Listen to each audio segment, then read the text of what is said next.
Welcome to the LLG Grapevine podcast. You're listening to Dennis Hall. Here we look forward to this week's bulletin due out on Friday. It includes our conference report for Day 2 of the Governance Conference. Both Day 1 and Day 2 of the conference are now available to view online, on demand, on the LLG website. Now, Day 2 took place last Friday, the 12th of November, and provided the opportunity to hear top speakers and legal commentators from our prestigious corporate partners. And just a reminder, did you know that our partners presenting on Day 2 were Bevan Britton, Sharp Pritchard, Brown Jacobson, as well as Anthony Collins, VWV, Thomson Reuters, and also ICANN, Wilkin Chapman, and Greenburn Co. And the range of topics that was covered on Friday is both impressive and highly topical, and included the functions regulations, standards, behaviour and member code issues, governance investigations, and PFI contracts.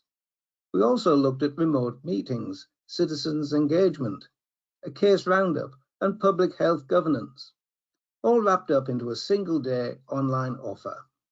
So remember, you can now access the whole governance conference on demand.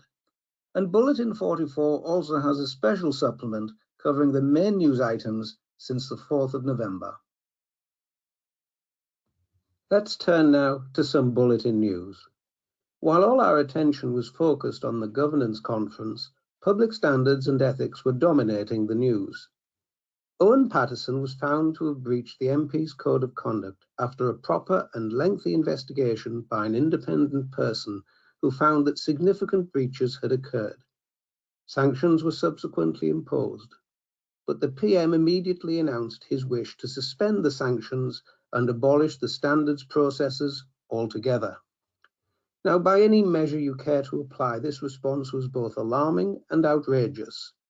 Commentators all agree that this sets an example that others will inevitably follow, that ethics don't matter, and you may behave as you wish. Rules do not matter either.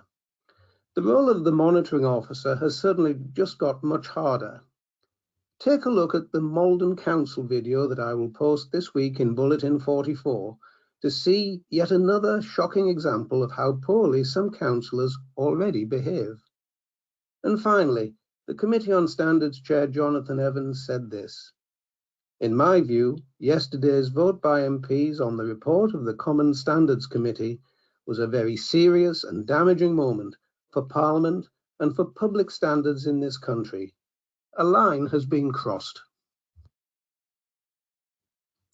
If there is just one item that you read in the bulletin this week, then read the article by New Local on climate change. Their conclusion is that there is widespread inertia in British policymaking on climate change, and that it can only be broken by thinking locally, not just globally. Climate change, quite simply, has never been a more pressing issue. Despite this, however, our political systems in Britain remain quite unresponsive. The last year has seen plans for drilling fresh oil wells in the North Sea and for digging new coal mines in Cumbria. The only conclusion one can reach is that, regrettably, despite all the ceremony of the COP26 summit which ended last week, the importance of the crisis is not really registering at the national decision-making level. Now, New Local's latest report argues a number of interesting points. First, at the global scale, climate change is a terrifying mega problem to which there are no readily recognizable solutions. But at the local scale, the scale at which we live, many issues involve things that we can actually take action against. Second, focusing locally allows us to harness the innate power that lies within our communities.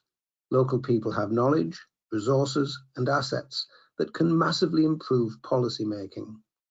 As lawyers, whether advising on policy or procurement, planning or the environment, you have a key role in developing that local call for action. And the time to act is right now.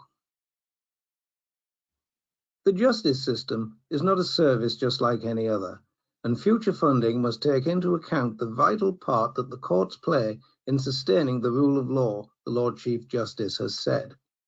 Lord Burnett of Malden said that there's been too little focus on the value that the rule of law a properly functioning justice system, and also the courts all collectively contribute to the general prosperity of the nation.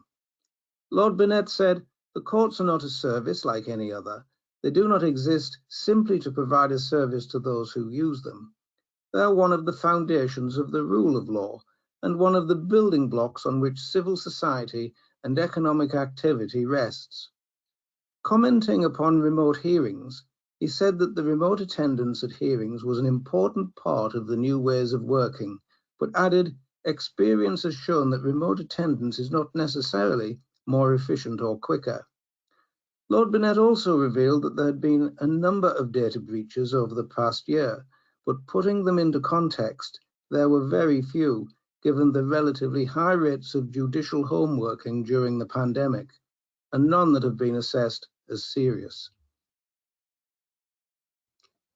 And finally, there was a shocking item in The Guardian reporting that barristers from ethnic minority backgrounds face systemic obstacles in their careers. I'll just pick out a few of the many disturbing findings that were reported.